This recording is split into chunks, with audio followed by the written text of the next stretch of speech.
Hi guys, it's me, HD, and welcome tonight to the qualifying preview for, of course, qualifying day tomorrow for the 2022 Azerbaijan Grand Prix. Hopefully you guys are doing well, and if you were unable to catch up with what happened in practice earlier, you know, what happened with all the teams, who's looking quick, who's not, then don't worry, I'll make sure to take you through pretty much what happened in practice today and give you, hopefully, the best preview possible for qualifying tomorrow. So that's what we're going to be doing in this stream. We're going to be looking at, obviously, the results of practice 1 and practice 2, sector time data from all of the cars in practice 2. Also, we'll be getting into, obviously, all the teams and how they did generally and how I think they'll do most likely tomorrow. And also, we'll get into a couple little qualifying stats for some teams in the order, and also a couple bits of news later on, and maybe a couple driver quotes as well from practice today to try and, again, give you the best possible preview for qualifying tomorrow in Baku. But has been a decent day, I would say, of practice. Probably not as exciting as other ones, but yeah, it was a decent day in Baku. Couple little surprises, and we'll now get into it. Before I do, though, hopefully you guys are doing well. No matter what time it is in your part of the world, no matter where you're from, hopefully having a very good day. And great to see you all here as usual. So, let's now get into, firstly, the results of Practice 1 and Practice 2. So, in Practice 1, Sergio Perez, who of course historically has been so good here, ended up quickest in Practice 1. Charles Leclerc finished in second place. Max Verstappen was third, with Carlos Sainz in 4th, Fernando Alonso 5th, and then Lewis Hamilton 6th, Tsunoda 7th, Russell 8th, Gasly 9th, and Esteban Ocon in P10. And then the rest of the order was Norris, Stroll, Magnussen, Vettel, Bottas, Zhou, Albon, Ricciardo, Latifi, Schumacher. Latifi and Schumacher both broke down in Practice 1. So that is what happened in the first session. And then in the second session, it was Charles Leclerc this time on top by a quarter of a second from Sergio Perez in second. Max Verstappen was third. Not the greatest day, Max Verstappen, as we'll get on to soon enough. Fernando Alonso very impressively up in 4th place. Carlos Sainz in 5th, and then Pierre Gasly in P6. Russell 7th. Tsunoda 8th. Ocon 9th, and Norris in 10th. And then the rest of the order being Vettel 11th, Hamilton 12th, and then Stroll, Ricciardo, Bottas, Zhou, Magnussen, Albon, Schumacher, and Latifi. That is your Practice 2 classification. Now, before we get on to the first team, Ferrari, let me get into the sector data from Practice 2. So this is, I think this is from Sky Sports, I think Germany, this data here that was displayed on their broadcast, and yeah, here is the best sectors for every single driver in Sector 1, Sector 2, and Sector 3, and the theory lap / ideal lap for everybody. So we'll start, of course, at the front and the battle between Ferrari and Red Bull. In the first sector, pretty much equal. Not a big surprise. The first sector is, it's half about cornering, but half of it is about straight line speed. So it's not really surprised that Ferrari and Red Bull are basically equal through there. But sector 2 is really where Ferrari are doing the business over Red Bull. 0.3 of a second quicker than Red Bull in sector 2 alone. We knew Ferrari in that sector were going to be very strong. But yeah, 0.3 of a second, that is a very, very strong pace to have over your next closest rival. And then in Sector 3, dropping off a bit of pace, Ferrari, compared to Sector 2, but still not too bad. I think Charles Leclerc, who was quicker than both Red Bulls in Sector 3 there, I'm pretty sure he had a toe down to the start-finish line on his quickest lap. So, yeah, that wasn't the most representative Sector 3 time compared to, say, Verstappen and Perez. But even with Sainz there, half a tenth slower than Verstappen in Sector 3, that's still pretty good when in Practice 1, Ferrari were losing quarter of a second to Red Bull, in the final sector. Now, in practice 1, Ferrari were running a much thicker rear wing and then decided to put a smaller one on for both cars in practice 2, and it definitely worked, as you can see with the sector time data. But yeah, Ferrari definitely looking as though they have the quickest car. And you can see on the theory lap there, if the best sectors are put together, half second clear of the 2 Red Bulls. That's a lot to make up for Red Bull tomorrow, which, I mean, they can definitely do. I think Red Bull will close the gap to Ferrari. They won't be losing as much time in qualifying, I reckon, to Ferrari as they were in practice 2, but it is still a lot of work. For Red Bull, really, it's sector 2 where the work needs to be done.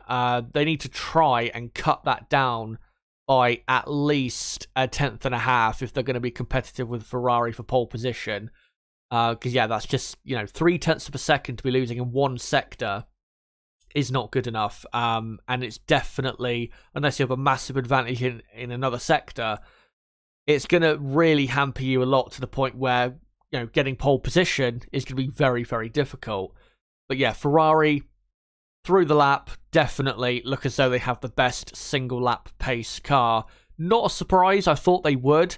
It is good to see as well, though, Carlos Sainz through the sectors looking pretty quick as well himself. But I think Charles Leclerc, as I'll get onto in a moment with Ferrari a bit more so, I think definitely Leclerc and Ferrari are the favourites for pole position tomorrow based on what I've seen from practice 2, where Ferrari showed a bit more of what they're going to be running this weekend, especially with that thinner rear wing. And then, Red Bull clearly second. And then the third quickest team is hard, actually, to really come to a conclusion as to who the third quickest team is. Because in Sector 1, the AlphaTauris are pretty comfortably the third quickest team. Then in Sector 2, it's Mercedes. Not comfortably the third quickest team in that sector, but Mercedes are the third quickest team in the second sector. But then in the final sector, it's Alpine, who are the best of the rest team after Ferrari and Red Bull. And even in Sector 3 today, in Practice 2, Alpine were the quickest team. So it's very hard to predict, say, 5th to 10th place. It's very, very hard to predict because it's going to depend tomorrow on a lot of factors, such as, the weather conditions. Will they keep up for tomorrow? Looks as though it will. I think with the wind, keep up for tomorrow. Also, do Mercedes maybe have a bit more power in hand to show than they did today? Do Alpine, have they pushed too hard, say, on Friday, which we have seen sometimes from them, the Alpine team, that on a Friday they do tend to show a bit more speed than they actually do have. It's going to be very interesting to see, how it all shakes out. I mean, you can see there with the theory/ideal lap at the very far right of this screen, it has Gasly just ahead of Alonso, with Tsunoda 0.3 back and the 2 Mercedes about 0.4 back from Gasly. So Gasly and Alonso seem to be the 2 main best of the rest drivers after the front 4, which, I mean, still would be a surprise to a certain extent, but if you watched practice today, it kind of looked as though that is possible for tomorrow. I mean, I'll get on to in a moment when I get into Mercedes and Alpine and later AlphaTauri. I will get into who I think most likely will win that battle, but it's hard to say. It is hard to say. I mean, again, Gasly and Alonso with the theory lap looking very good, but I think Mercedes will show more speed tomorrow.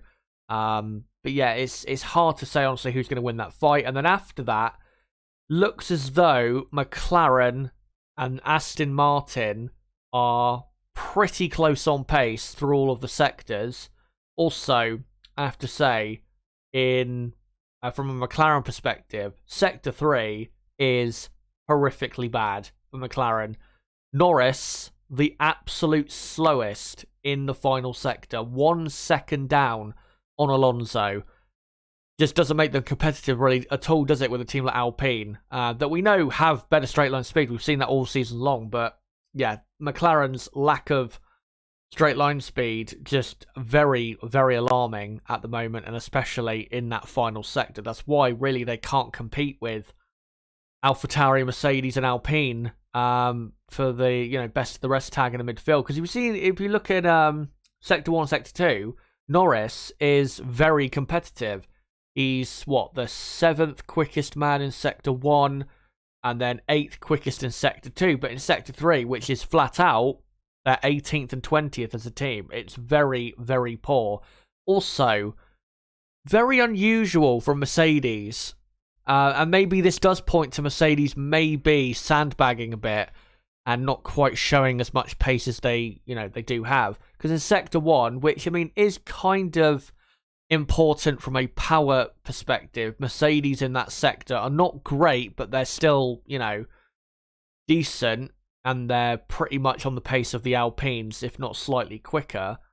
Sector 2, I'd say, is not really a massive surprise that they are the 3rd quickest team in that sector. But Sector 3, they're really slow in 16th and 17th place, and they are almost or pretty much 8/10ths of a second, or 7.5 of a second behind Fernando Alonso, who of course was the quickest man of all in Sector 3. So maybe in that final sector, obviously in Baku, having a toe down that pit straight into the start-finish line does kind of make certain people's sector times in the final sector look a bit better than it actually is. But maybe they had it turned down a bit, Mercedes, in that final sector, because, just miles down in that sector. After Mercedes, AlphaTauri, and Alpine, who are probably going to be, maybe not in that order, but, the 3rd, 4th, and 5th quickest teams, it's then looking, like I said, like McLaren and Aston Martin close together, and then Alfa Romeo and Haas just behind them, with Williams at the back. So, at the minute, that's what the pace looks like. I don't think it will be, the exact same tomorrow. It rarely is in Formula 1. I think definitely you'll see certain teams make improvements. But, I think that's kind of what the pecking order is looking like going into qualifying tomorrow. But I'll now go to the Ferrari team. And like I said, through practice 2, they definitely had the best car. Sector 1, Sector 2, and Sector 3, they were consistently strong in all of the sectors. And in Sector 2, to be 0.3 of a second quicker in that sector is absolutely fantastic. And if they can maintain that advantage over Red Bull in that sector tomorrow, they will get pole position. Maybe not the front row, because, whoever the second driver is at Ferrari who lags behind, which will most likely be Carlos Sainz, unfortunately for him. If he does lag behind a bit, then a Red Bull can definitely get a second, or even a second and third for the Red Bull team. But given what I've seen today, and what's Ferrari put on that smaller, thinner rear wing, I think absolutely they're the favourites of pole position. Not a massive surprise. I knew they were going to have a very competitive car here for Baku. Especially in qualifying. We've seen so far this season in qualifying, Ferrari have been super strong. They've been on pole position for every race this season except for 2, which was the Saudi Arabia Grand Prix and the Emilia-Romagna Grand Prix. So, no real surprise that over a single lap, Ferrari are so quick. And Leclerc does need to. The man who, of course, is their main man in the championship, and the person who is the main man this weekend, which is not a surprise because he's always been very competitive here, Charles Leclerc. And, of course, got pole position at last year's Azerbaijan Grand Prix. He has to get pole. Absolutely has to get pole. And Ferrari, really, given the pace we've seen from them so far this weekend, Red Bull, I think, will still be pretty competitive in the race. And it will be a very tough fight for Ferrari to win. But I think, honestly, this track suits Ferrari better than the Montreal circuit will, that we're going to in a week's time. And I think Ferrari, this is the Grand Prix they've got to bounce back in. And obviously, pole position in Baku is very important. because of the very, very the shortest run to turn 1 or to the first braking zone out of any other track on the calendar. So, yeah, pole position, absolutely critical for Charles Leclerc. And honestly, if Ferrari can lock out the front row, I mean, I said this in Monaco, didn't I? If they lock out the front row, they've won the race. And they still didn't win the race. Peak Ferrari, that was, a couple of weeks ago. But if they get the front row this weekend, then at least they will be able to protect themselves quite well against the, very, very good straight line speed of the Red Bull cars. But we saw in Miami, didn't we? Ferrari 1-2 there, and look how quickly Max Verstappen found his way past Carlos Sainz and then Charles Leclerc. It was, 12 laps, 13 laps? Not that long at all. So, yeah, I think definitely for qualifying, they've got the best car, but the race will be a completely different story, I think, for them. And also, we don't know for sure whether they fixed their tyre issues that we saw in Miami and Imola as well. But yeah, with Ferrari, I think you're looking at the team that's going to be most likely on pole position. Hopefully, they do get it, because I think if Red Bull get pole position, I think the chances of a dominant win are more likely if Red Bull were to get pole position, because I don't see how the Red Bull car can really be overtaken by the Ferrari in the race with the straight line speed, like I said, that the Red Bull has. And I think Red Bull will definitely be at their strongest on race day this weekend rather than qualifying. So, yeah, we'll see what Ferrari can do, but they've got to get at least pole position. Anything less than that is a total failure for qualifying. Now we'll move on. Actually, no, wait. Before we go on to Red Bull, I'm going to quickly get to this, a qualifying stat for Ferrari and Charles Leclerc. Charles Leclerc's taken 1 pole position in Baku from 2021. It wasn't the greatest pole position from him. I think he even said that he didn't really feel as though he went anywhere near as quick as he could have, but everyone else didn't go that quick, and then I think in the end, nobody improved their laps towards the end, so that's why Leclerc got pole last year in Baku. Still a great effort, considering last year Ferrari had a midfield car, and Ferrari have also, since 2016, the first race in Baku for F1, Ferrari have taken pole position twice in Baku, of course, last year, and also in 2018 with Sebastian Vettel. So, and to be honest, if you look at the races in Baku since 2016, Ferrari do tend to be at their strongest here in Baku in qualifying. The races don't tend to go as well for them. So, yeah, qualifying, very, very important for Ferrari team. But yeah, let's now move on to Red Bull. And not a bad day for Red Bull. I mean, normally on a Friday, they're not that competitive anyway. I think maybe on purpose, because they like to do some other work and get their car, I think, set up better for the race rather than qualifying. So I think they know at this point this season that Ferrari just have a better qualifying car than Red Bull do. So, yeah, not really that bad of a day. Sergio Perez, of course, was top in practice 1.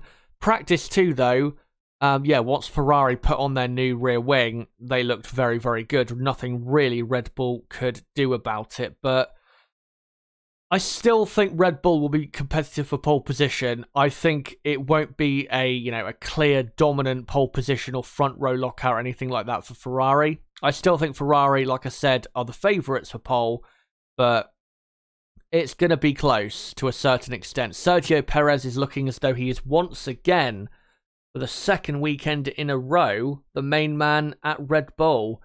That's got to be the first time in a very, very long time that Max Verstappen has not been the main man at Red Bull for second weekend in a row. I mean, obviously we haven't got to qualifying yet, and who knows what's going to happen there. But so far this weekend, Perez has finished ahead of Verstappen in practice 1 and practice 2. We saw this in Monaco.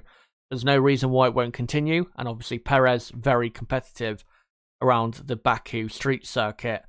And yeah, with Max Verstappen, I don't know what's going wrong at the minute. I mean, he's not in a bad position necessarily, Verstappen, and his pace isn't necessarily bad, but I don't know if it's the car maybe at the moment just isn't quite suiting him with the tracks they're going to, or that Sergio Perez is performing just that well.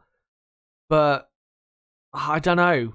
I just don't understand why he's, since Monaco, just been behind Perez. I don't know if it's because Perez has been spurred on so massively because of the whole team orders thing at the Spanish Grand Prix. I don't know if it's that, but yeah, I just don't understand why Verstappen has been off the pace and off the boil. Obviously, had a rear wing issue in practice one, which I think was fixed for their liking and probably the FIA's liking as well.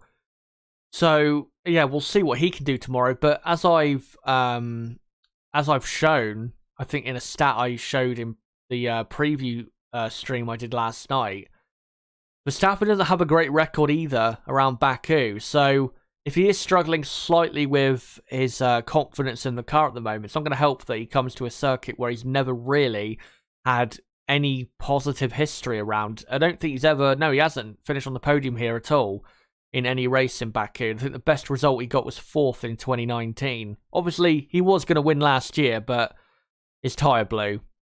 So, yeah, that was an absolute disaster for him. And it could have been an even bigger disaster if Lewis Hamilton had not done what he did on the restart of that race. But, yeah, not looking great for Verstappen at the moment. And yes, Sergio Perez, you'd have to say, looks like the main man for Red Bull so far this weekend. Maybe that will continue. To be honest, I don't mind if Sergio Perez is the main man at Red Bull. I don't mind who the main man at Red Bull is, as long as we get an exciting fight for pole position and victory this weekend. That's all I care about. But I will say I am happy to see Sergio doing so well, because of course has had a lot of doubters in his career and has had a lot of people not saying the best things about him, about what he's done in his career. So it's good to see that in the last couple of years he's now that he's gotten his chance in a proper quick car, nice to see that he's proving people incorrect. But Red Bull don't have the greatest qualifying record here in Baku. They've never taken pole position in any Grand Prix in Baku. Max Verstappen's best ever qualifying position ever in Baku was 3rd last year. Of course, he did make his way very well up to 1st, and like I said, eventually got the tyre blowout. But yeah, it's never been a strong circuit for Verstappen, so I'm not necessarily surprised that Verstappen is not really on the pace. He actually has been twice before in Baku out-qualified by a teammate. What was it, in 2016 by Ricciardo quite comfortably, and then just about in 2018. I think 2018, Ricciardo and Verstappen might have done the exact same lap time in that qualifying session, if I'm not mistaken, or they were very, very close, I know that. So yeah, it's never been a great track for Verstappen, so if you are a Verstappen fan, don't expect too much. But for Sergio Perez, I think definitely, he has a good fighting chance for pole position tomorrow, and I think Sergio looking very good, even for victory on Sunday, because we know how great he is on race day. Hopefully has a good weekend. And now we'll go on to the Mercedes team and basically now go on to the midfield runners. Mercedes, it's not really that surprising that they're not really on the pace. Maybe it's a tad surprising just how poor they are, and that they're looking as though they're going to struggle to beat Alpine and AlphaTauri to be best of the rest, but I thought they would be a second off the pace at least, because this track doesn't suit their car. I know they have shown in the last couple of races some good straight line speed. Like I said, in that sector time data I showed earlier, very surprising that in Sector 3 they were so slow. I'm hoping there's no, there's no issues there, or there's, an incorrect setup or something like that. I'm hoping there's nothing gone wrong there. But I never thought this would be a great track for them, because there's no high-speed corners. It's a bumpy track. We know they don't go well on bumpy tracks. Obviously, the Barcelona track, the last track they went to where they did relatively well, was resurfaced in 2018 and is a lot smoother than it used to be, and it's definitely a lot smoother than Monaco and Baku. And obviously the next track, Montreal, is very bumpy as well. So I'm not surprised by this lack of pace from Mercedes. I mean, George Russell did come out after the session and say they were a tad disappointed with the lack of pace, which I'll probably get onto later if I can, to see what he had to say. But yeah, I don't really have that big of a surprise coming away from today with Mercedes. If you're a Mercedes fan, Hamilton fan, Russell fan, at the end of the day, you're going to have to just wait till the British Grand Prix, where they're bringing, I'm pretty sure, an upgrade to their car.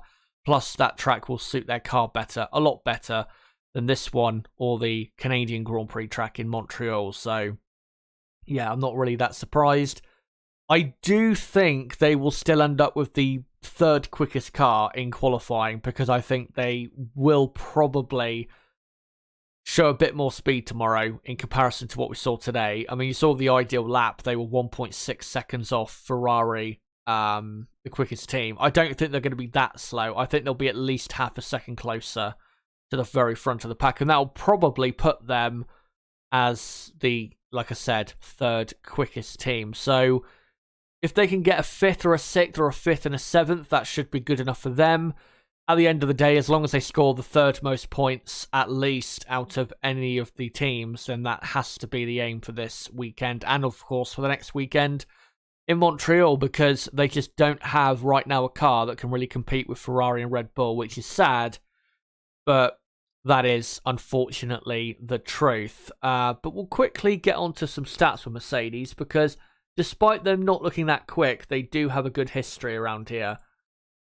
And do have, since we started racing here in 2016, the most pole positions in Baku of 3. Rosberg had pole in 2016, Hamilton in 2017, and then Bottas in 2019. So even though that was back when they were dominating, they still do have good history around here.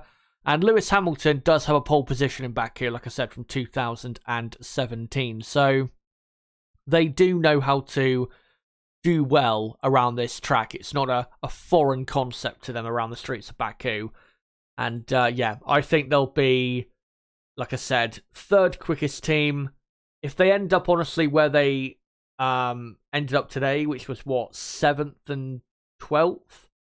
I think that would be extremely poor. And like I said, I'd be very surprised if they were that bad in qualifying. But now we'll go on to McLaren, and not really a surprise either with them as to their lack of pace, because we saw in that sector time data in the final sector, they were the slowest team. Yet again, no straight line speed on this McLaren. They've got to try and find a way to cut the drag. I know the Mercedes power unit is not performing at that higher level, but they've got to find a way to cut the drag off this car, because it is harming them so much. Again, I'll get it back on screen.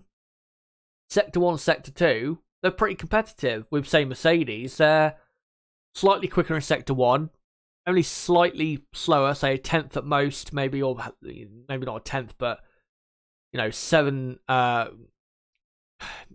7.5 tenths, 3/4 of a tenth behind the Mercedes. So, in Sector 1 and Sector 2, McLaren, pretty competitive, midfield-wise. Then look at Sector 3. They're losing, even to Mercedes, with Norris, who is the main, obviously, McLaren man, at least 1/4 of a second. And it's flat out, obviously. So, it's just not good enough whatsoever. I mean, let's say Norris, again, the main McLaren man, was half a second quicker, which should put him up there with the Aston Martins, which is really where McLaren should be in this final sector. If Norris was half a second quicker, then you see on this, the lap thing here, next to theory lap, this column where it says lap is the actual lap time finishing order of practice 2, it would have put Norris up to, 6th place and almost 5th. And even in the theory lap, it would have put him possibly on for a 7th or maybe a 6th place if he really pulled out a good lap. It's harming them so much. It feels like McLaren have almost gone back to the McLaren Honda days, where Certainly in 2016, I remember, which was probably, well, it was their best year when they, revived the McLaren Honda partnership and finished, what was it, 6th in the championship that year. That year, a lot of races, they had a pretty good car, aerodynamically speaking, but their lack of power and lack of straight line speed hurt them so much that they were just never really that competitive, and were only really getting good results at very tight and twisty tracks like Barcelona, Monaco, Hungary, Singapore. And I just see the same happening here for McLaren. I mean, they're not quite as bad as McLaren Honda. They're not lacking that much straight line speed, but it's very reminiscent of the problems they had back then. And like I said, with the Mercedes power unit they've got, there's nothing really they can do about it, because the Mercedes power unit is definitely not performing as well as the Ferrari or the Red Bull powertrain / Honda one is at the moment. The Ferrari one, I think, is rumored to be the strongest out of the entire field. Apparently, the reason that the Red Bull powertrain cars are so quick in a straight line is more to do with the low drag that they have rather than the power they have, even though they do have also good power. And then, the Mercedes power unit lacking probably about 10 kilometers an hour to, say, the Ferrari, or maybe not 10, but 7 or 8 kilometers an hour, which is quite a bit in Formula One terms to be losing.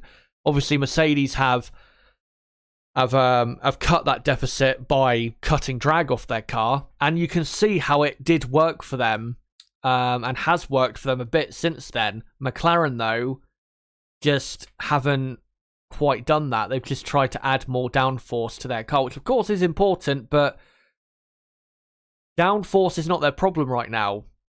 It's the straight line speed. So I think tomorrow, Norris could probably get into the top 10, but it's going to be very hard.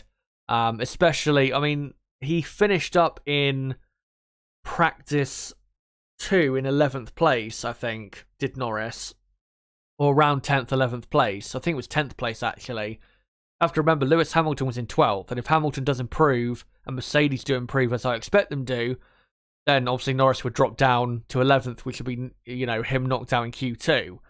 And that's what it is most likely looking like for McLaren going into qualifying. It looks as though they're going to be a team that are going to have both cars knocked out in Q2, and possibly, if they are really lacking straight line speed a lot to the other teams when it really matters, when everyone has their power units turned up to the max in qualifying, Daniel Ricciardo, who is still the slower McLaren driver, might get knocked out in Q1. It really is not looking good for McLaren. And to be honest, out of this entire weekend, I would be surprised if they got anything remotely decent of a result, say an 8th place or better in the race.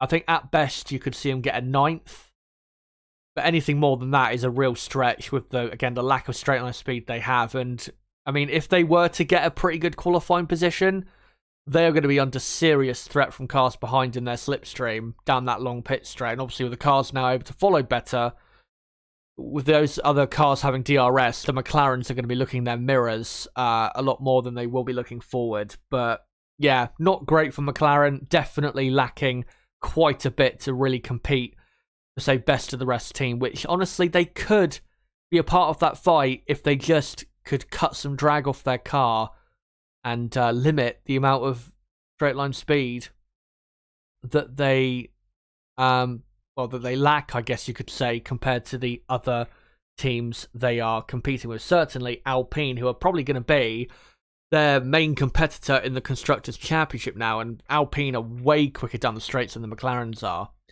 But those are the top 4 teams so far, obviously, in the whole order. And with the Constructors' Championship, not necessarily in that order, because of course I go with Ferrari first. But yeah, those are the top 4 teams so far. Guys, in the comments section and in the live chat, let me know what you think of what I've said so far. Let me know what you think of the data from today, the results, the pace of all the top 4 cars. Let me know, with all the teams I've gone on and talked about so far, Ferrari, Red Bull, Mercedes, McLaren. Let me know, what do you think they are most likely going to end up with results-wise tomorrow? Let me know in the live chat, and I'll make sure to read out as many comments as I can. After I come to you guys in the live chat, we'll then move on to the midfield and the back of the midfield, and then also get into some news and quotes from the drivers probably. So plenty more coming your way in this stream. But yeah, let me know in the chat what you guys think of the top 4 teams and their prospects going into qualifying tomorrow. Just want to say though, if you are new to the channel, don't forget to join me tomorrow for some more content, and don't forget to subscribe to the channel for that content coming up. Bottom right of the screen, you can do it right there. I'll be live 3 times tomorrow. Firstly at 11:45 AM UK time for the Practice 3 watch along. Live again at 2:30 PM UK time for the qualifying watch along in Baku. And then I'll be live again at 8 PM UK time for a race preview for Baku. Obviously, normally I do it on a Sunday, but because it's a bit earlier, the race start time for Sunday, I'm going to do it on a Saturday night instead, because obviously that's better for you guys, the majority of my viewers who are in the Western Hemisphere. So that's the plan for tomorrow. And like I said, if you are new to the channel, then don't forget to subscribe for that coming up tomorrow. And obviously plenty coming up on Sunday and Monday as well. Bottom right of the screen, you can do it right there. And as well, don't forget to smash the like button, share this video and channel everywhere you can. And as well, don't forget to follow me on Twitter at ChazHD5 for more content like this. But I'll move back on to Ferrari on these pictures for just a moment. And then I'll come to you guys now in chat. Hello to you all, by the way. Great to see you all. Let me find some comments here if I can. By the way, thank you for a couple of people saying great analysis. No problem. Pleasure to, deliver that to you if that's indeed what you think of my analysis. Imral says Merck are where they are supposed to be in the midfield. Spain was an outlier. For now, yeah, I reckon you could probably say that. But I think once we get to the British Grand Prix, if that upgrade that they are probably going to bring, if it does work, it could make what we saw in Spain happen a bit more regularly, which is certainly we want.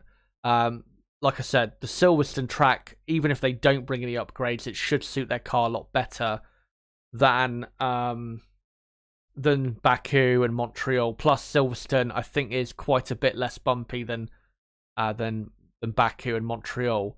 But yeah, if they can, if that upgrade they're going to bring, if it does improve their car by 2 or 3 tenths of a second, brings them closer, then going forward for the rest of the season, you'd have to look at the tracks with, the higher the speed, basically, the quicker they'll be. And when I say the higher speed, I don't necessarily mean straights, I mean high-speed corners. So, for example, the Hungaroring is probably going to be a strong track for them. Paul Ricard will probably be a strong track for them. And obviously, Paul Ricard and the Hungaroring are just after Silverstone. The first race after Silverstone, though, is the Austrian Grand Prix, which could be a decent race for them.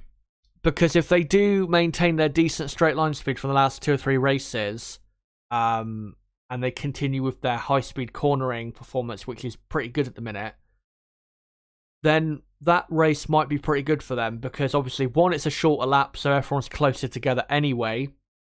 But also, the final sector, well, the middle and final sector is just fast corners. And obviously, you have a couple long straights in there as well. So really, from the British Grand Prix onwards, we could see Mercedes be completely different. They could be maybe not super competitive for victories, but definitely for podiums, I think, from the British Grand Prix on. So I am excited to see what happens with them after Silverstone, because I think we could see something, like I said, quite different. And then, yeah, if you look at the tracks after the summer break, I mean, Spa is a fast circuit, not just with straights, but fast corners. Monza, not so much. I mean, yeah, it has long straights, but also some very slow corners in there. Zandvoort will probably be a very good track for them. They did pretty well, actually, there last year, but Max was just too good in the Red Bull at his home race. Obviously, Singapore, I think they'll be good to a certain extent because it's a street circuit. And I know you may say, oh, but, Singapore has a lot of slow corners. That is true, but in qualifying, a few of those corners are quite a bit quicker. So they won't actually be too bad probably in qualifying. Obviously, Suzuka, they'll be probably very quick there. Circuit of Americas as well. And then where else? Maybe the final race as well. So really, like I said, if Mercedes' upgrade can improve their car by a couple tenths of a second at least, and they can keep up that high-speed performance in the high-speed corners, then I think we can see Mercedes join the fight with Ferrari and Red Bull. Not in the championship, don't get me wrong, but definitely in, in just individual races. Paul James Squibbs asks, why is the better qualifying car not as good in an actual race? Is it all due to poor strategy and driver error, or is it some kind of overheating issue? In regards to Ferrari, what we saw, for example, at Imola, and we certainly saw it in Miami, is that from what I've seen, we saw it with Imola, we saw it at the end of the sprint race. They tend to overheat their tyres, and I think they work their tyres a bit too hard, Ferrari, and they tend to their tyres tend to give out, Ferrari, towards the end of a stint, when Red Bulls stay a bit more in check, I guess you could say, and don't wear out as much. So I think that's a big reason why Ferrari lack the race pace that Red Bull have had, certainly since the Emilia-Romagna Grand Prix, which was, 6 weeks ago. But also, if Red Bull, at any point do get, close enough, within a second and a half, for example, to pick up a slipstream, and obviously within a second to get DRS, that brings Red Bull very close to Ferrari, because Red Bull definitely have a straight line speed advantage over the Ferrari team, as we've seen this season. So that's why I say for this Grand Prix, I think Red Bull do have the better car. And certainly for the race on Sunday, I would rather have the Red Bull car than the Ferrari car. But obviously for qualifying, I'd rather have the Ferrari. And it's going to make things interesting for sure on Sunday. Cars in the race are much heavier, which has much effect on the time management. It's a very different situation than in quali. Yeah, that's also true for everyone, not just the fight at the front. And then Paul James Squibbs also says, do you think that Hamilton's heart is not quite in it with a car that he feels he can't win in? Or is Russell just better suited to that particular car or the midfield battles? I think Russell is better suited to midfield battles, because even when he was driving for Williams, who have been poor for years, very poor for years, he was last year fighting regularly in the midfield because of how great he was in qualifying. It put him in, very good positions to fight with some very good drivers and some very good teams. Certainly teams who had much faster cars than the Williams. So I think he's probably better suited to, being in the midfield. I do think Russell has a better handle of this year's Mercedes car. But I do think, Lewis Hamilton, I do think is trying his best. I'm not going to accuse him of not trying his best. I do think he's giving it everything he can, certainly when it matters. But, in terms of will Lewis Hamilton... By the way, if you hear my cat in the background, he's just a usual background feature at this point, so sorry about him. He's just trying to make himself heard. Yeah, he keeps going. But with Lewis Hamilton, in terms of will he retire, possibly in a couple years, this current situation where he's in a midfield car and he's not really got a hope of possibly winning a race at the moment is, that type of situation is definitely a situation that could see him deciding to retire, because if he's not able to fight for what he should be fighting for, which is victories on a regular basis, then why would he continue in Formula One when he doesn't have a chance to add to, the amount of championships that he has, obviously 7 world championships, and the amount of race wins he has, pole positions. If he's just touring around in the midfield, then there's no point really him continuing in Formula One because, it's not going to make his legacy any better than it is, and his legacy obviously is very, very great.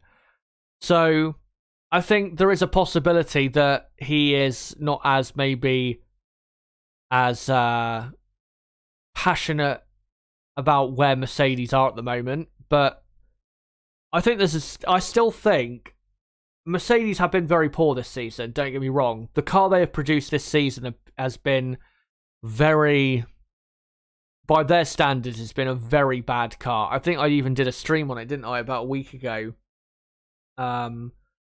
saying, and it's not really debatable, it's their worst car they've produced in a decade, at least. So, yeah, very, very poor effort from them.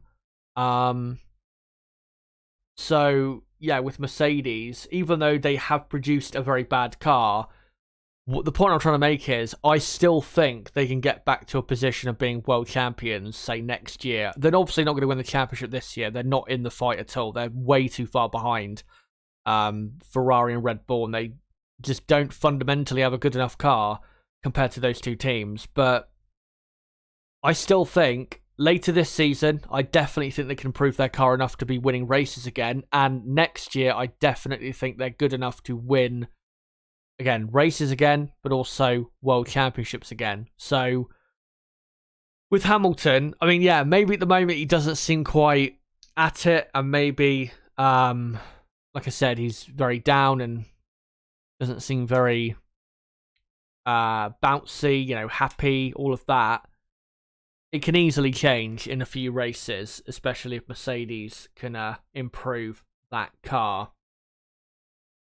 Let me just quickly find a couple more comments, and then we'll get on to the rest of the teams. All James Squibb says, yes, spot on analysis as always. It's interesting to consider time management. Our Red Bull, particularly Checo, much better in this department than Ferrari. Yeah. Ferrari, for the last 3 or 4 years, have had a tyre management issue. It was probably at its worst in 2020.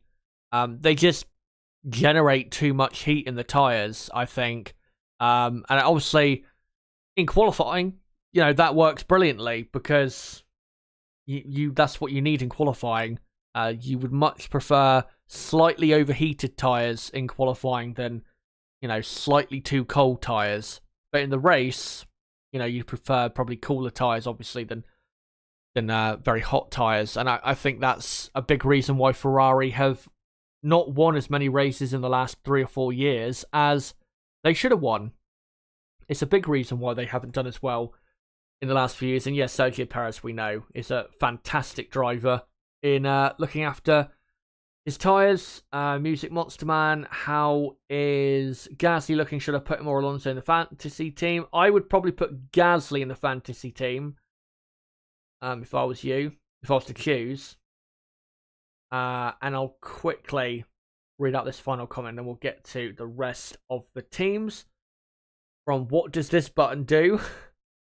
Ferrari is not that bad in a straight line speed lately. It's just the porpoising that is affecting them a lot, and that is why they were losing a lot of time in the final sector today. Well, they didn't lose a lot of time, if we go back to it.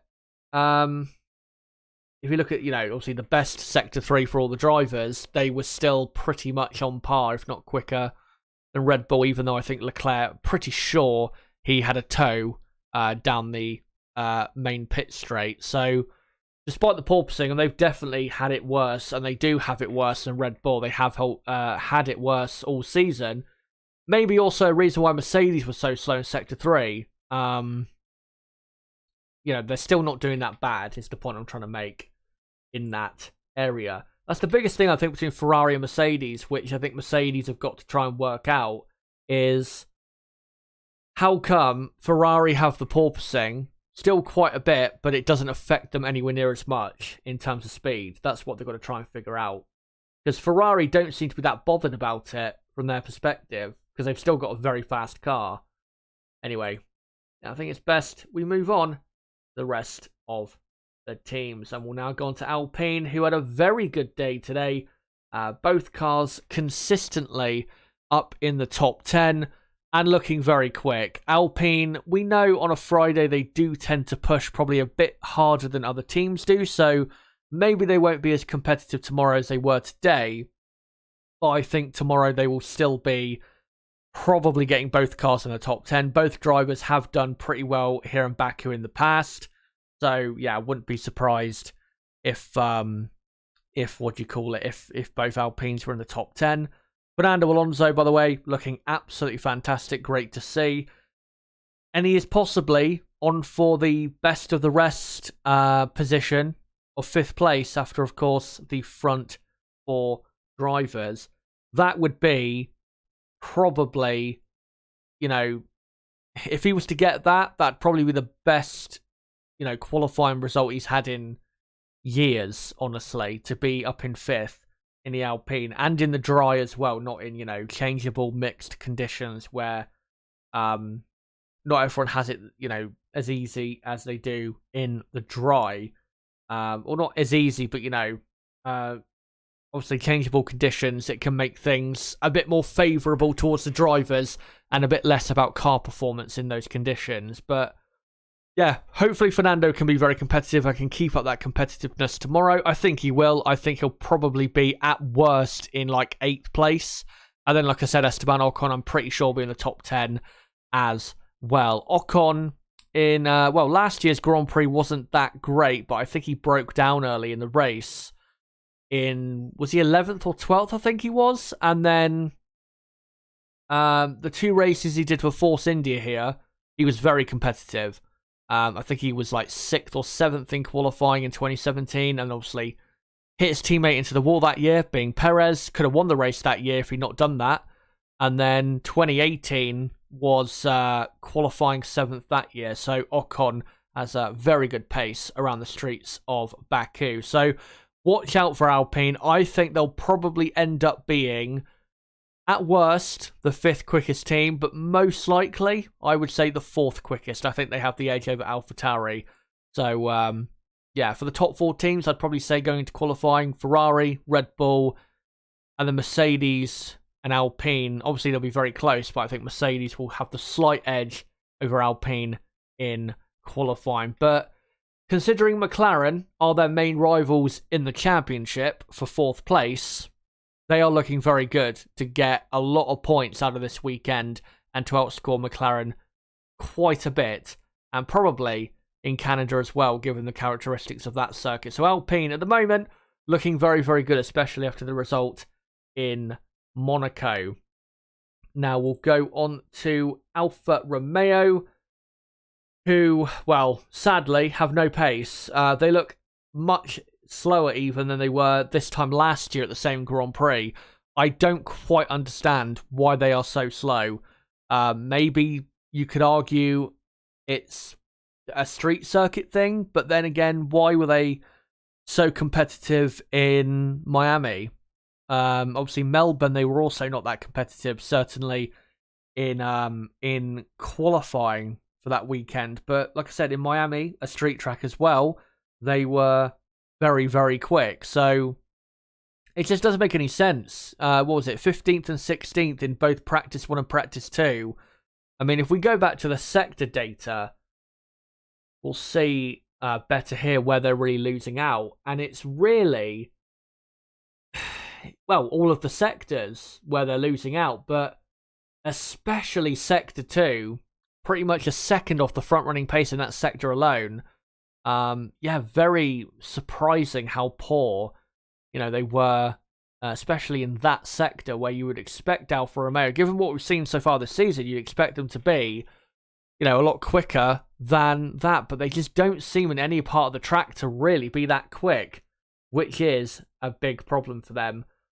I think at best, because Valtteri Bottas historically is quick here, I think at best you'll get Valtteri Bottas in like 13th place or something like that.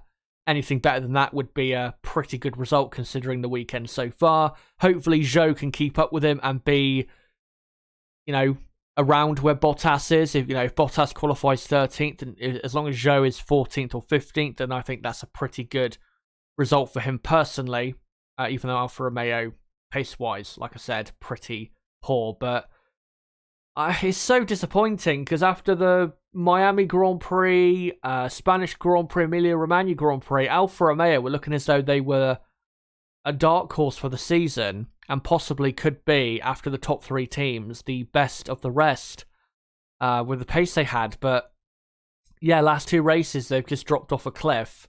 Really hoping this doesn't continue. Maybe when we get back to purpose-built racetracks, they'll improve, but until then, we'll have to see, what happens. But at the moment, here in Baku, very, very slow. And also, not just that Ferrari-powered team, but also this Ferrari-powered team, the Haas F1 team, also miles off the pace. Just no pace at all. Practice 1 wasn't actually that bad for them. Kevin Magnussen, I think, was only on the fringes of the top 10. I remember. Let me just quickly go back. 13th place. I mean, he was a second off Ocon in 10th. So that's quite a lot of time. But in terms of position, wasn't too bad. Was pretty much where he was in Monaco qualifying. But then, in practice 2, 17th and 19th. Haas basically back to almost where they were a year ago in 2021, being one of the worst teams in Formula 1. Disastrous from them. And I think we are starting to see now them, not bringing any big upgrades or any upgrades at all to the Spanish Grand Prix, where everyone else brought just an absolute shit ton of upgrades, was a mistake, because already they have fallen back dramatically. And this will probably continue until they bring that big upgrade package, which I think is coming at the French Grand Prix at Paul Ricard, which is the second to last weekend of July. That's another, 6 weeks from now?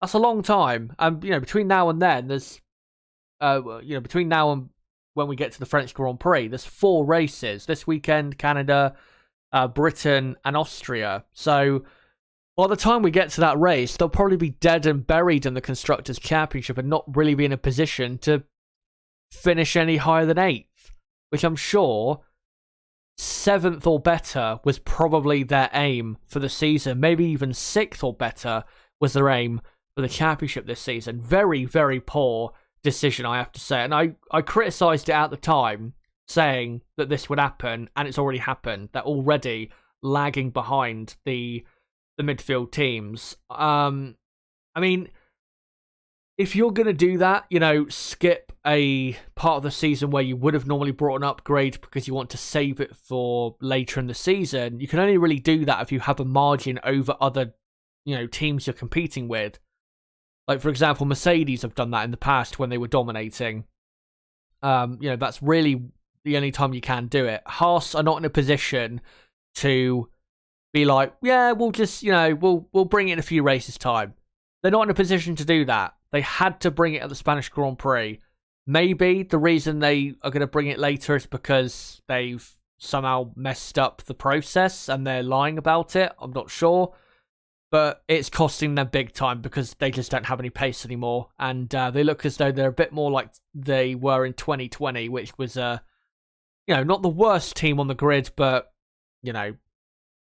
not really showing anything of note compared to the real midfield teams, which is disappointing because obviously at the start of the season, Haas F1 were one of the quickest midfield teams. Now, they're one of the worst. And that's what happens when you don't upgrade your car.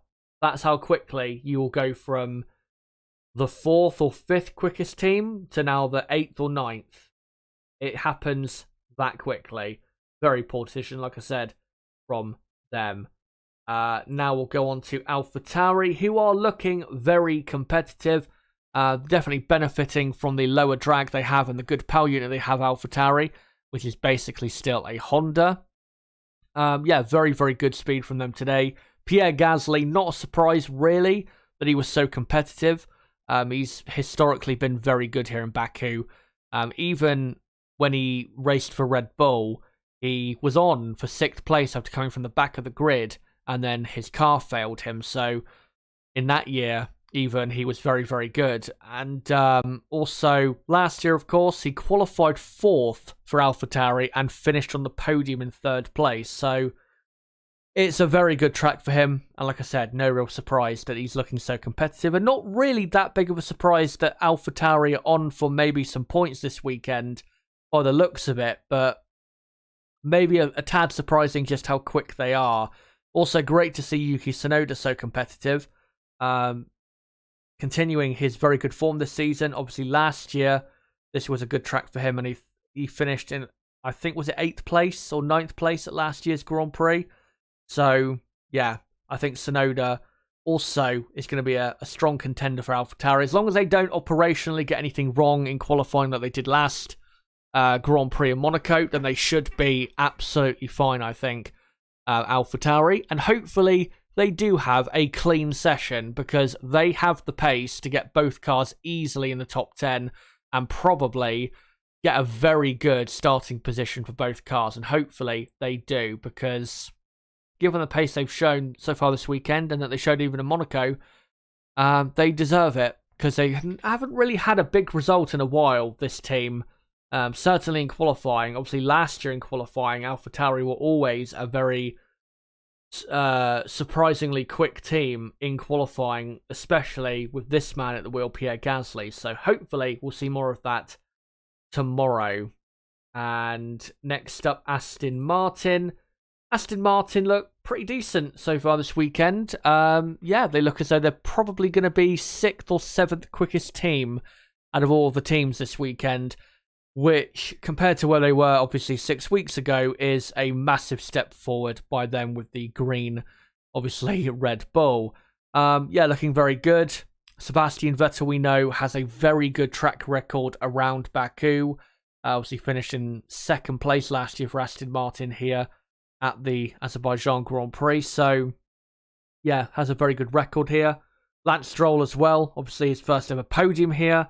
Both drivers are, doing well. And, yeah, if you look again, if we go back again to the sector data with Aston Martin, I mean, Sector 1 and Sector 2 ain't great, but Sector 3 is pretty good. And if it is, true that,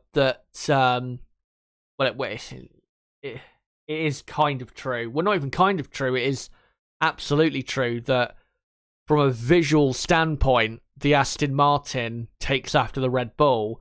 And in Sector 3, the Aston Martin is very, very quick. And of course, the Red Bull is at its best in higher speed sections. So that is benefiting Aston Martin quite a bit if that similarity is paying off for them. Hopefully not too similar for them when it comes to legality. But Sector 1 and Sector 2, not great. Sector 1, probably the weakest for them. What is the weakest for them? Sector 2 is okay. I mean, they're competitive-ish with McLaren. But yeah, Sector 3 really is where it looks like they're doing their work, which is good to see, because they were also a team that was lacking a lot of straight line speed in the first few races of the season. So good to see from Aston Martin. And Sebastian Vettel looks pretty competitive, and I would not be that surprised if he was one of the upper drivers in Q2 to be eliminated. I think, him getting to the top 10 might be a bit of a reach there, but I think he could get an 11th or a 12th. I think that's definitely possible for Sebastian Vettel, and hopefully keeps up his great performances as of late. And with Lance Stroll, Lance has not been that great, I have to say, at the minute. I mean, the last Grand Prix really where he put in a good performance was probably in Miami, where I think he qualified in the top 10 in the Miami Grand Prix. Obviously had to start from the pit lane because of the too cool fuel issue. But yeah, hopefully we see something better from Stroll this weekend compared to the last couple Grand Prix. Yeah, Aston Martin, if there's any team, based on what we saw from Practice 2 and Practice 1 as well, if there's any team that could cause a surprise, I think Aston Martin are probably that team. So yeah, definitely look out for them tomorrow in Baku. And finally, we will go to Williams, who yeah, are still terribly slow and are clearly at the back. And Alex Albon should be, by an absolute country mile, the quickest out of the Williams drivers. I'll go back to the front teams and pictures of them, and I'll come back to you guys in the chat to see what you guys have to say. So make sure to keep your comments coming in the live chat, and I'll make sure to read out as many as I can. And I'll quickly come to them now before I move on to the next bit. Afternoon from Los Angeles, California, says Faith Thomas. You don't need to say that it's in America. Trust me, I know it's in America. Do you think that countries like Azerbaijan will ever field a driver for Formula One race? No, absolutely not. I don't even know if there probably is racing drivers from Azerbaijan, but it's not a popular sport in Azerbaijan. I think the main sport is football for people of the country. So yeah, I don't think that's really going to happen.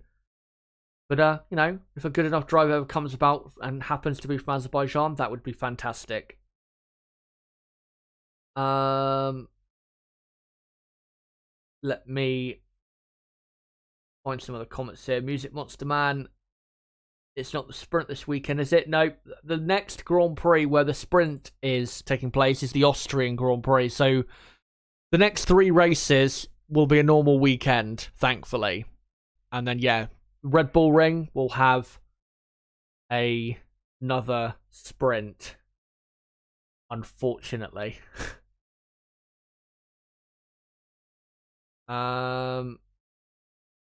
Let's find some other comments here if I can. Anders Ericsson, 2 crashed cars turn hard on the money. They can't be used on development, right? Well, if you're talking about, Mick Schumacher's 2 crashes, I mean, obviously the money with the budget cap, it's for, freight costs, obviously to pay for damages, development cost, wages for all the team except for the drivers, I think. I don't think drivers' wages are included in the budget cap. So yeah, Mick Schumacher's crashes for Haas would definitely have contributed a bit of pain for them. Also, when it comes to the cost cap, we are going to get onto some very big news in a moment to do with a couple teams. Well, certainly one team that we'll get into a bit more so. But I might as well say it now. Williams have been punished and been fined, I believe. Let me just quickly make sure that they have been fined. I'm pretty sure they were. For not publishing their what do you call it?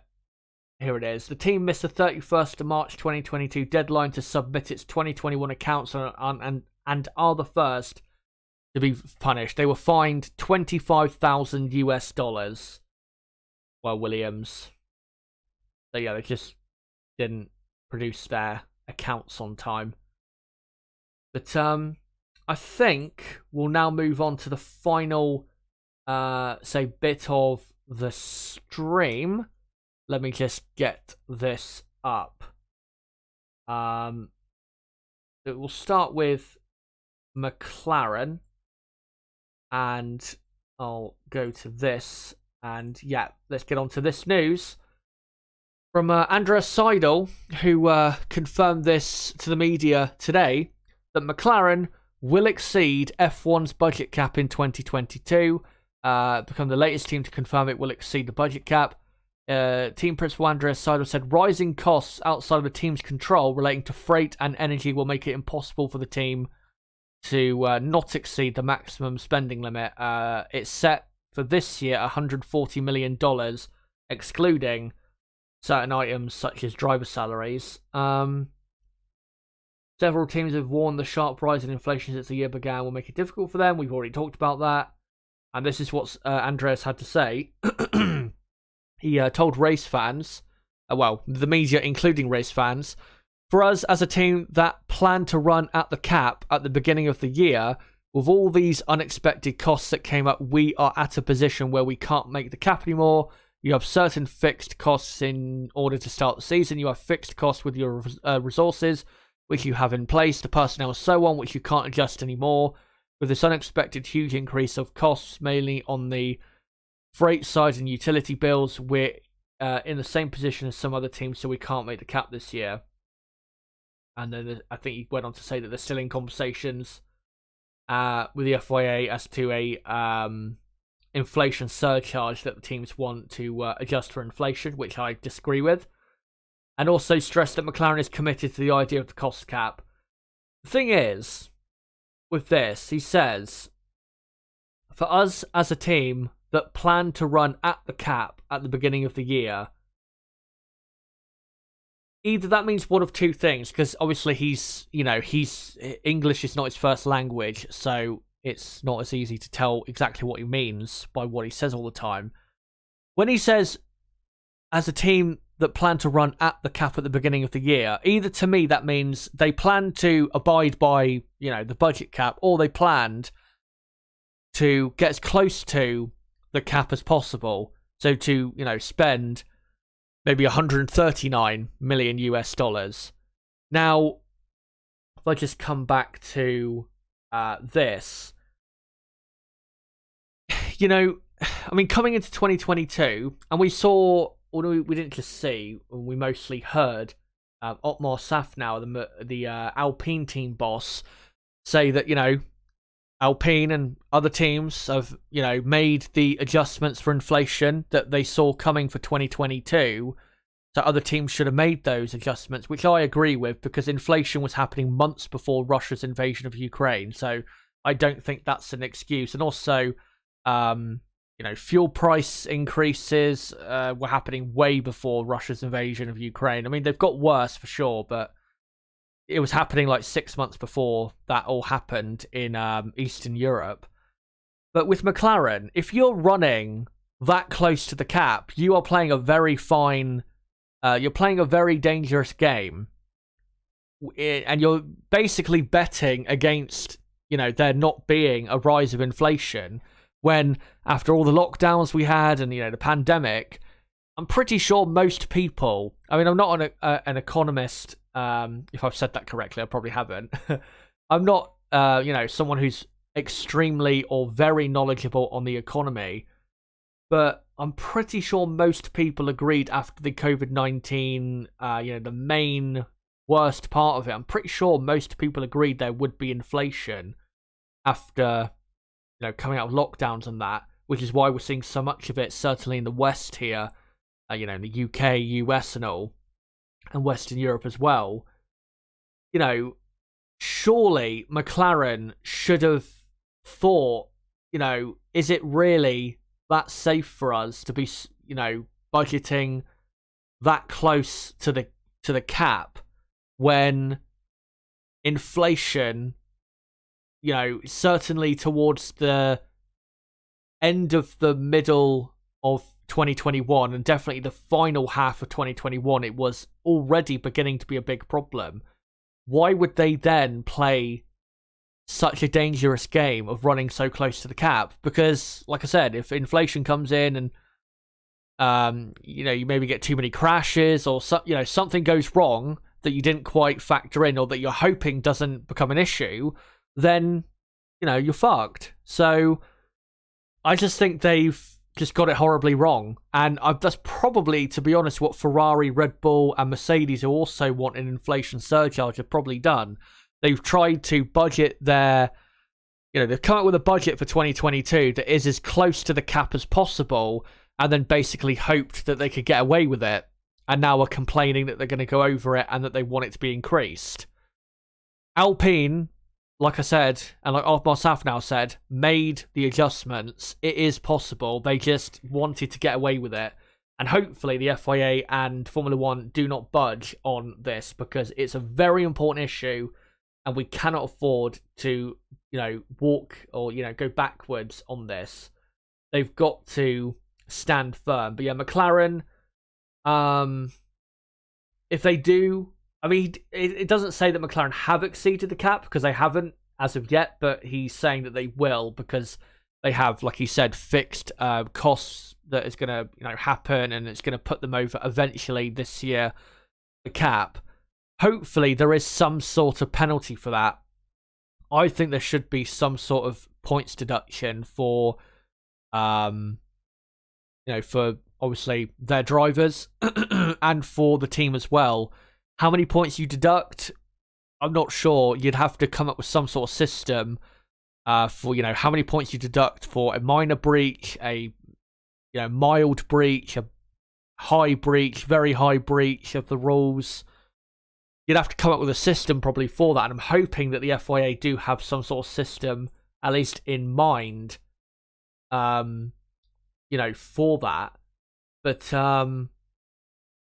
to be honest, if I was running things, if they said they're going to go over, I'd probably give them a 10-point deduction, because it doesn't sound like to me they're going to be going over the budget cap massively. I mean, obviously we'll see in the end how far they go over, but doesn't sound like to me they're going to go over by an absolute ton. So if I was, running things, then I think a 10-point deduction for a minor breach would be a good enforcement, because it would show the teams, look, this is what the cap is, $140 million US, and obviously I think next year it'll go down to like 130 something. I can't remember exactly what it'll go down to. You show that, look, this is the cap. Do not go over it. If you do breach it, then you will get penalties for it in the championship, which is exactly what should happen. And hopefully they don't just give them a fine, because, McLaren is not going to be affected by a 20 grand fine. That's just complete rubbish. Let me quickly read the chat, though, because there's another question, I think, for myself. Paul James Squibbs says, what holds back new teams like Aston Martin the most?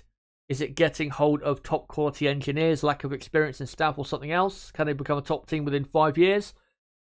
I think another person's done a video on Aston Martin. Can't remember what his name is, but there's been a couple of people I think have done a video on Aston Martin so far this year, and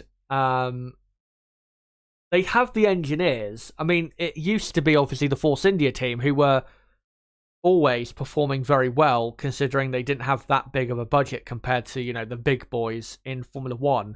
I mean, from 2014, or not 2014, from 2015 up until 2018, they were a better performing team consistently than McLaren, who are a way, way bigger team than they were, back then. So they've got the engineers and the personnel. I just think they...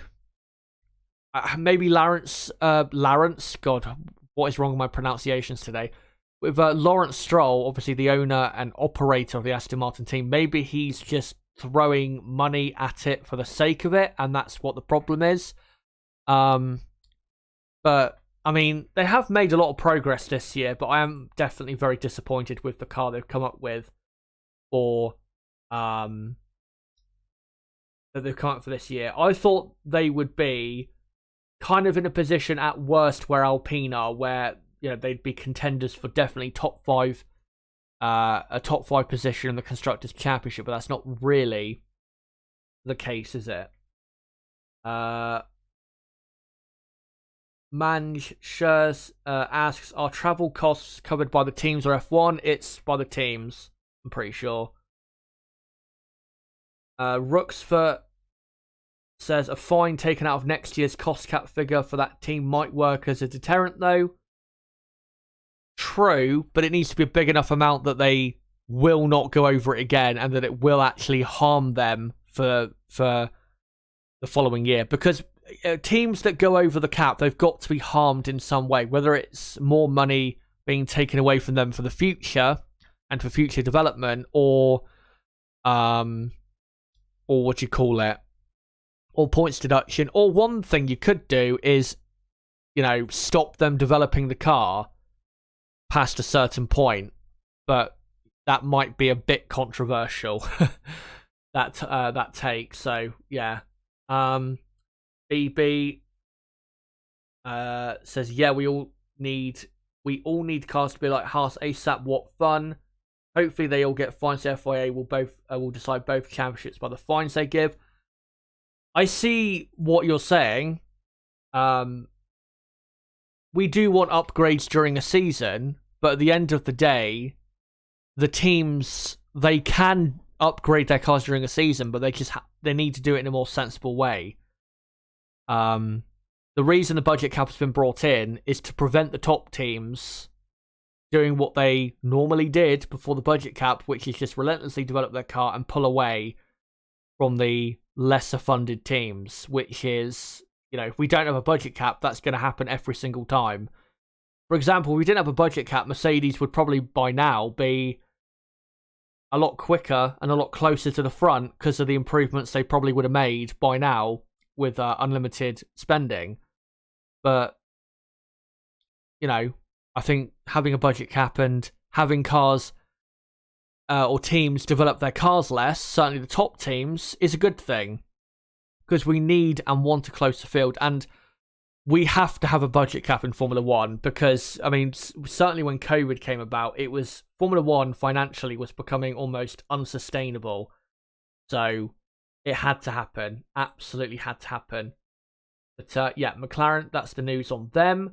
We'll now go to this bit of news. I'll go back to Mercedes here because this is kind of to do with them. Let me go to this other article from racefans.net. And it's about Hamilton and Vettel downplaying the FIA president Ben Sulayem's comments and saying they'll keep speaking out on political issues. Lewis Hamilton suggested that Ben Sulayem, Mohammed Ben Sulayem, by the way, that's his full name, may have been misinterpreted in comments made by the president regarding the champion's promotion of human rights. And then here is the quote that the FIA president, this is what he was quoted as saying. He recently compared Hamilton and Vettel to former drivers Lauda and Prost, saying that Lauda and Prost only cared about driving, and that now Vettel drives a rainbow bicycle. Lewis is passionate about human rights, and Norris addresses mental health. And then said, everybody has the right to think. To me, it is about deciding whether we should impose our beliefs in something over the sport all the time. And then basically issued a statement covering his tracks after that. And then Hamilton and Vettel essentially saying they're going to continue doing what they do. And also, I think Lewis said here that he encourages all the drivers to be more outspoken in the future and speak about things that they care about in terms of, social issues, political stuff, and all of that. When it comes to this comment, though, where is it? About,